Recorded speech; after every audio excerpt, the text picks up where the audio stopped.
HVAC distribution systems, or the ductwork in homes, almost always have major issues. They leak, and oftentimes these ducts are located outside the building envelope, so that means that you're basically paying to heat and cool the outdoors. In fact, it's not uncommon to find duct leakage in homes 25 or 30%. So there's great opportunity here by sealing ducts, insulating ducts, to make them perform a lot more efficient. The first thing we have to do to find out where the opportunity for improvement is to measure the leakage. We use a duct tester. Our duct tester pressurizes the duct system to our standard test pressure and quantifies the leaks for us. Basically, the way the process works is you use a device like this and you attach it to the return air duct side of the furnace. Then you seal off all the supply ducts, and the amount of air flowing through the fan is your duct leakage. It's a fairly simple test. It is. So we actually typically do two versions of a duct leakage test. We measure total duct leakage as the whole amount of leakage in the whole system. The duct leakage to the outside is only the duct leakage that leaks outside of the thermal envelope. We do that second test by running the duct blaster, the duct tester, and the blower door simultaneously.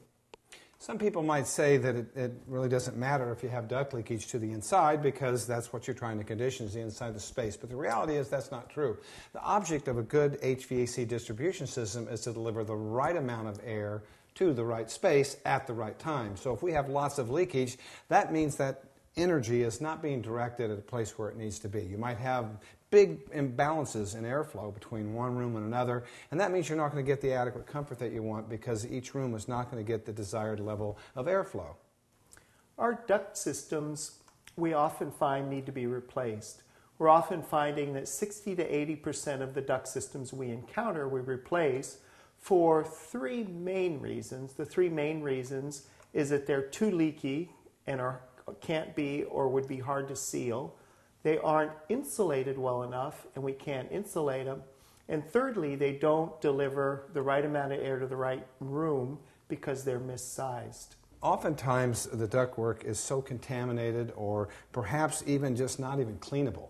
I mean, over a period of time, ducts can, gather a lot of stuff, and particularly flex duct, because of its nature, is very difficult to clean. So it's just simpler to replace them. So we can have indoor air quality improvement as we replace a duct system. Now, another method that some people use to quantify duct leakage is to use a blower door. And basically what they might do is actually do a depressurization test and measure the efficiency or the air leakage of the home, then seal up all the ducts and take this same measurement again. We call that the subtraction method, although it's not really the best way to measure duct leakage, because there's quite a bit of error in that measurement.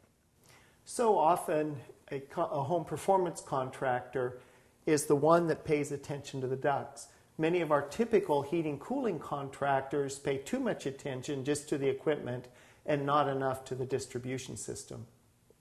So in summary, what we're trying to accomplish here is a test that, number one, quantifies that leakage so that we know exactly how much leakage we have and what the opportunity is. And then two, to do a pretty detailed inspection of the ductwork to look for the levels of insulation that we have, the cleanliness of the ducts, the integrity of the ducts, how well they're attached and connected, to make sure that our distribution does have the integrity to deliver the amount of air and thus comfort to the customer. So let's do a test.